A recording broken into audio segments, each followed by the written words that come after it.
கிறிஸ்து இயேசுவுக்குள் மிகவும் பிரியமான தேவனுடைய பிள்ளைகளே, இந்த நாளிலே கர்த்தராகிய இயேசு கிறிஸ்து நாமத்தினாலே உங்களுக்கு வாழ்த்துதல் சொல்லி இந்த செய்தியை கொடுக்க நான் முயற்சித்திருக்கிறேன்.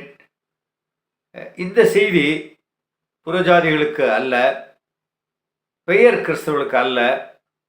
நாங்கள் ஆவிக்குரியவர்கள் என்று சொல்லி நாங்கள் சபைக்கு செல்லுகிறோம், வேதம் வாசிக்கிறோம், பிரசங்கிக்கிறோம், காணிக்கை கொடுக்கிறோம் என்று சொல்லி பக்தியுள்ள கிறிஸ்தவர்களும் இதை ஏற்றுக்கொள்ள மாட்டார்கள் என்று நான் நினைக்கிறேன்.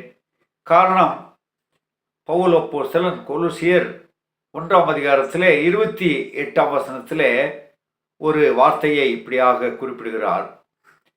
கிறிஸ்து இயேசுவுக்குள் தேறினவர்களாக நிறுத்தும்படி நாங்கள் பிரசங்கிக்கிறோம் என்று சொல்லி, நாங்கள் வெறும் கிறிஸ்தவர்களாக மட்டுமல்ல, கிறிஸ்துவுக்குள் தேறினவர்களாக இருக்க வேண்டும் என்று சொல்லி. ஆகவே என்னுடைய பிரசங்கத்தை அதிகமான பேர் பார்ப்பதில்லை.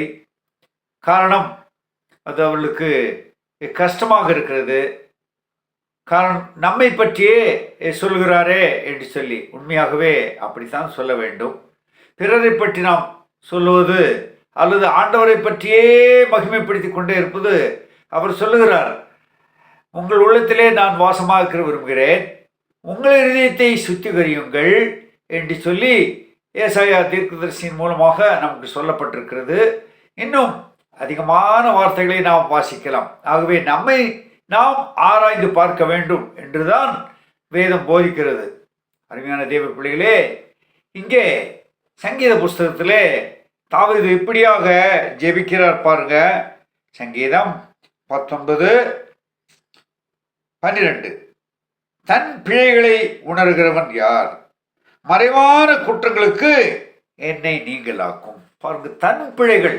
என்னிடத்திலே இன்று என்ன பிழை இருக்கிறது, என்ன தவறுகள் இருக்கிறது, தேவனுக்கு விரோதமாக நான் என்ன செய்திருக்கிறேன் என்று சொல்லி நம்மை நாமே ஆராய்ந்து பார்ப்பது மிகவும் நல்லது. அதை உணர வேண்டும். என் பிழைகள் இப்படி இருக்கிறது என்று சொல்லி உணர வேண்டும். உணர்ந்து அதை விட்டுவிட வேண்டும். தேவ சமூகத்திலே, ஆண்டவரே, துணிகரமான பாவங்களுக்கு உமது அடியேனை விலக்கி காரும், அவைகள் என்னை ஆண்டு கொள்ள ஒட்டாதரும். அப்பொழுது நான் உத்தமனாகி பெரும் பாதத்துக்கு நீங்களாயிருப்பேன்.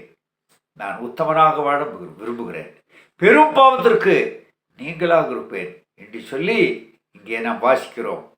ஆகவேதான் நான் சொல்லுகிறேன், இந்த செய்திகள் எல்லாம் நமக்காக, அதாவது எனக்காக, நான் என்று எப்படி இருக்கிறேன், குறிப்பாக என்னுடைய மனைவியோடு எப்படி இருக்கிறேன், எனது பிள்ளைகளோடு எப்படி இருக்கிறேன், என்னுடைய உறவினர்களோடு நான் எப்படி இருக்கிறேன், எனது சபையோடு நான் எப்படி இருக்கிறேன், காணும் மக்களோடு நான் எப்படி இருக்கிறேன்.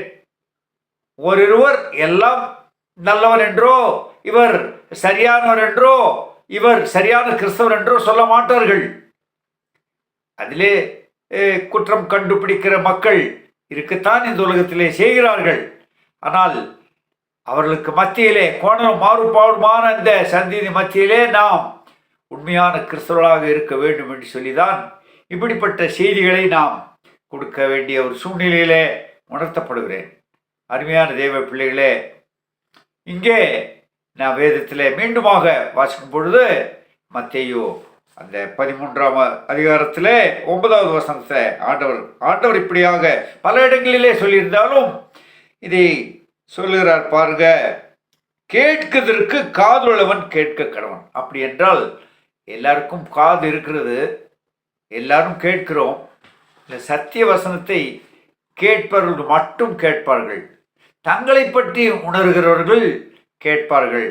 தங்களை சோதித்து பார்த்து ஒவ்வொரு நாளும், ஏதோ ஞாயிற்றுக்கிழமை அல்ல, கிறிஸ்தவ கூட்டங்களிலே அல்ல, ஜெப நேரத்திலே அல்ல, ஒவ்வொரு நாளும் தங்களை சோதித்து பார்த்து, இன்று நான் தேவனுக்கு முன்பாக எப்படி இருக்கிறேன், என்னுடைய பிழைகளை நான் உணர்ந்திருக்கிறேன், யாருக்கும் தெரியாத பாவங்கள் உண்டு, அந்த மறைவான குற்றங்கள், அதற்கு என்னை விலக்கி காத்துக்கொள்ளும், நான் உத்தமனாகி பெரும் பாதத்துக்கு தப்பிக்கொள்வேன். எனக்கு நீர் தந்த காது இருக்கிறது கர்த்தாவே, செவி இருக்கிறது, நான் அதை கேட்கிறேன், என் உள்ளத்திலே அதை ஏற்றுக்கொண்டு நான் உணர்கிறேன். நான் பரிசுத்தமாய் வாழ விரும்புகிறேன். பரிசுத்தத்திற்கு என்று என்னை அழைத்திருக்கிறீர். நான் பரிசுத்தராகியால் நீங்கள் பரிசுத்தராக இருங்கள் என்று சொல்லி நீர் சொல்லியிருக்கிறீர். ஆகவே நான் பரிசுத்தமான வாழ்க்கை வாழ்ந்து பரலோகத்திற்கு வரும் வரை இந்த பொல்லாத உலகத்திலே ஆண்டவராக இயேசு கிறிஸ்துவை பிரியப்படுத்தி வாழ கிருபை தாரும் என்று சொல்லி நாம் கேட்கும் பொழுது, அப்படி வாழும் பொழுது எல்லா சூழ்நிலையிலும் நாம் சந்தோஷமாக இருக்கலாம். ஒரு பாட்டு இப்படி பாடுகிறோம் பாருங்க.